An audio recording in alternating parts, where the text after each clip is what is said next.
It's a new year, and with that comes a new opportunity to highlight one of our own here at IMPD.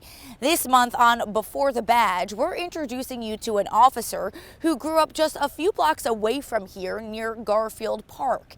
It was there he learned the importance of serving others.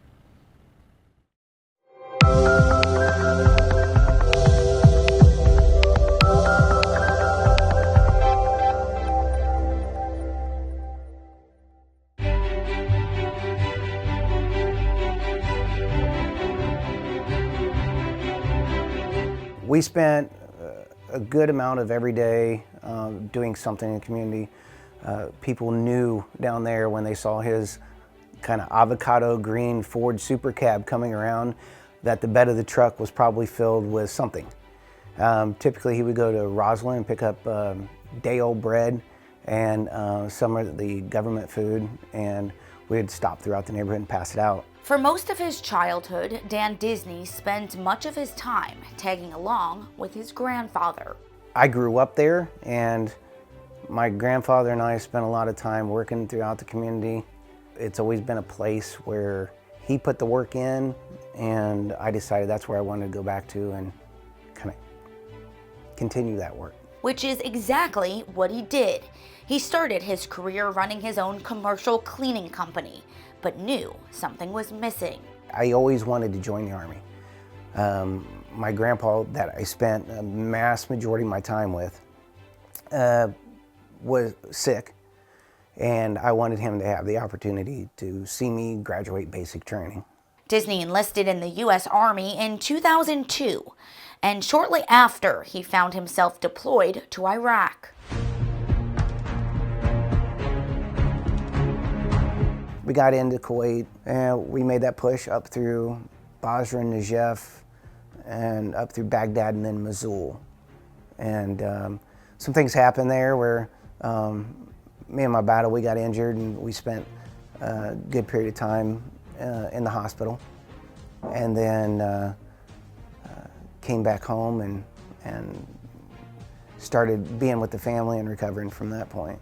Disney spent months in rehab, pushing his body every day to get stronger. But he knew his work wasn't done. And in 2007, he joined IMPD.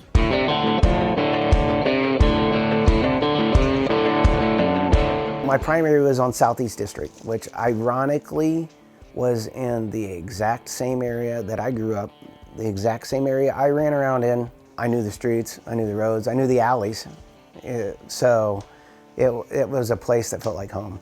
While working at Southeast District, Officer Disney learned about the Event Response Group, also known as ERG.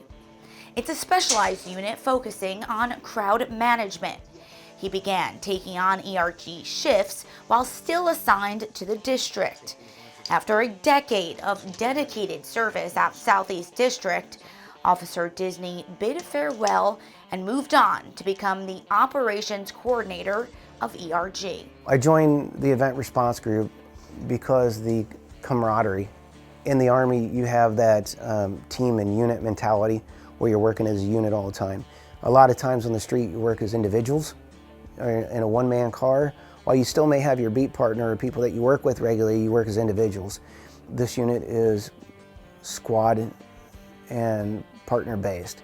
So that team unit mentality and the camaraderie and that type of unit is what drew me here. And when the badge and uniform come off, Officer Disney's service isn't done. You'll often find him volunteering in the community and spending time with his children and grandchildren. It's always been important to me to teach them that there's something bigger than they are. It goes back to the philosophy, don't live to be noticed, live to be missed when you're gone. And I think what you leave with people is more important than what you get out of it. A heart of compassion and care, learned at a young age, which still guides him today. My grandpa would probably say, well, proud of you, boy. Remember, get back to work. You can rest when you're done, when you're dead. That was his philosophy. You keep going. You'll have time to rest later. So, yeah, my grandpa would say he's proud.